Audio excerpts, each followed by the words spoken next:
Bonjour, parents confinés et toutes les personnes qui s'occupent des enfants en ces moments. Avec cette vidéo, je vais clôturer le cycle de 3 modules que j'étais en train de vous développer par rapport à ma première vidéo. Donc celui-là, je vais vous parler de la perspective Carpe Diem. D'accord? Je suis Myriam, je suis infirmière, j'ai plusieurs formations en communication et je suis maman. Quand je vous parle de perspective, euh, je parle d'un changement d'attitude. Donc, dans notre quotidien, eh ben, on a des bonnes journées, des mauvaises journées. Donc, le but, c'est de savoir quand on a des bonnes journées, pas simplement dire ah bah c'est bien, c'est dire bah, qu'est-ce qui a fait que ça s'est bien passé aujourd'hui. Et puis quand on a des mauvaises journées, bah, essayer de voir qu'est-ce qu'on peut changer pour que la prochaine fois, quand ça se répète la même situation, et bah, ça se passe un tout petit peu mieux. Donc, les enfants, on est d'accord que c'est des pros pour nous faire péter des plombs. D'accord? Donc, les buts, c'est de profiter de cette situation-là où ils nous s'exaspèrent pour justement observer chez nous qu'est-ce que ça nous remue à l'intérieur, qu'est-ce que ça nous fait revivre de nos expériences dans notre vie, dans notre vécu, pour en apprendre et du coup être conscient que c'est un peu des automatismes qui ont été inculqués, introduits par notre éducation, par notre culture, par plein de choses qui font qu'on a des phrases toutes faites qui passent de génération en génération, qui se répètent. Ça va chauffer, voilà, ça dépend, voilà, à chaque maison. Donc du coup, pour pas répondre et puis voilà, essayer de pour changer les choses, il faut être déjà conscient pour apporter quelque chose de nouveau.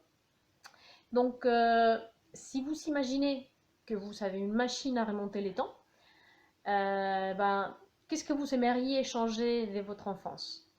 Donc après, il faut être réaliste, pas non plus, voilà. Puis peut-être que ça s'est super bien passé, mais bon, il y a toujours des petites choses que vous aimeriez que ça se passe autrement. Et ben, c'est votre jour des chances parce que vous en avez une dans vos mains. Et c'est celle de vos enfants. En fait, là, la machine que vous savez à voyager dans le temps, c'est le présent d'aujourd'hui, c'est le futur de vos enfants. D'accord? Donc, disons que vous pouvez vous amuser à jouer et à rêver et à faire ce que vous voulez. C'est une sacrée opportunité. D'accord? Euh, Si vous vous rendez compte en ces moments, puisque vous écoutez cette vidéo, il y a beaucoup de courants qui parlent de l'éducation positive, de la discipline positive, des choses positives. Et on est envahi d'informations et on essaie de bien faire. C'est super. Mais ça se passe comme ça parce qu'il y a une évolution dans l'éducation des enfants. Si on remonte un petit peu au début du 19e siècle, avec les guerres des années 30, et ben, les priorités des parents n'étaient pas du tout les mêmes. C'était la guerre, donc il fallait rester en vie, avoir quelque chose à s'amener à la bouche, puis c'est bon, hein, là, à la base de notre pyramide de Maslow, c'était ça, et puis c'était tout. Après, le temps est passé, et donc du coup, les générations ont changé, et les buts des parents, c'était surtout de donner à leurs enfants une formation académique que eux, ils n'avaient jamais eue. Et en plus, ça tombe bien parce que il y a eu l'époque industrielle où se sont créées les écoles à l'époque avec un modèle qui perdure encore de nos jours, où c'est un modèle des hiérarchies, où il y a les professeurs, les profs, les maîtresses, etc., et puis les élèves. Et puis c'est une éducation passive, où il y a les profs qui parlent et l'élève qui écoute. Donc là, tout ça, il y a des choses qui sont en train d'échanger, heureusement, et qui font que l'élève, il est plus actif dans l'apprentissage. Ça nous apporte plein d'infos qu'on essaye d'échanger, enfin, qui nous donnent des outils, et c'est ça ce qu'il faut, c'est garder ces petits outils qui vous apportent, mais ça vous prend la tête, parce que à force de vouloir tout faire, ça va vous mettre la pression et ça va être pire. Donc du coup, prenez les petits infos pour essayer d'améliorer, parce que ce que vous aurez gagné, ça sera un petit pas de plus pour vos enfants, et de vos enfants, ça sera pour vos petits-enfants. Donc chaque génération a élevé c'est la génération suivante avec des valeurs différentes. Et puis ça a progressé tout au long de l'histoire. De toute façon, vous serez toujours plus vieux que vos enfants. Et vous serez toujours plus des sagesse et quelque chose à leur apporter, à leur apprendre jusqu'à la mort. Ça s'arrête que là.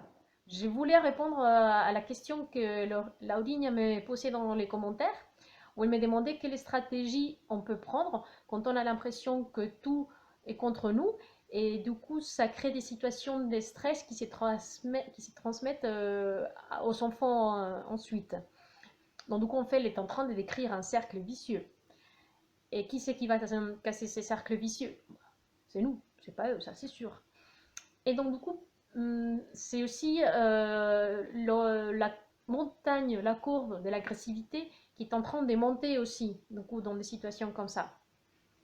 Parce que du coup, quand on va s'énerver, enfin, quand l'enfant va nous embêter, on va s'énerver et ça va monter la voix et ça va crier de plus en plus. D'accord? Et parce que ce qui agit, c'est nos neurones miroirs qui font que quand il y a quelqu'un qui crie, on crie plus fort et l'autre crie encore plus fort et ça ne s'arrête pas.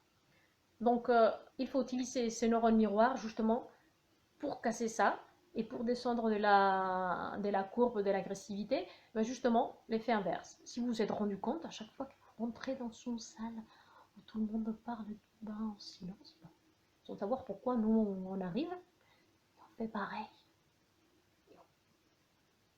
On parle tout bas.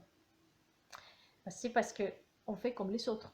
Et donc du coup, justement, dans ces situations-là, quand on voit que ça commence à monter, au lieu de continuer à alimenter ça, et ben, ce qu'il faut, c'est descendre et commencer à parler avec un ton et un volume surtout de plus en plus bas pour ramener un petit peu dans une énergie plus calme.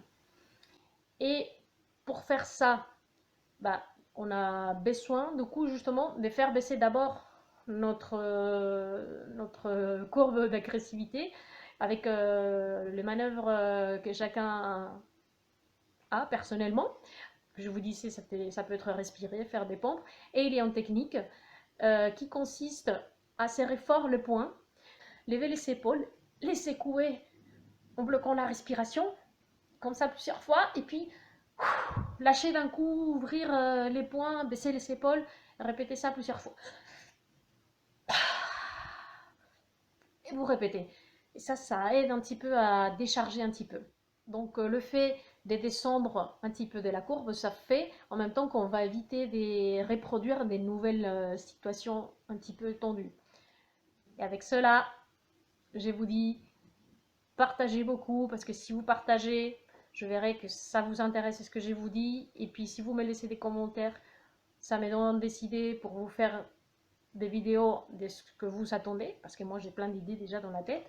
Et puis comme ça, on continue, confinement ou pas, que ça soit fini, on a besoin toujours des petits points de vue extérieurs ou des astuces, ou peu importe. Merci et au revoir.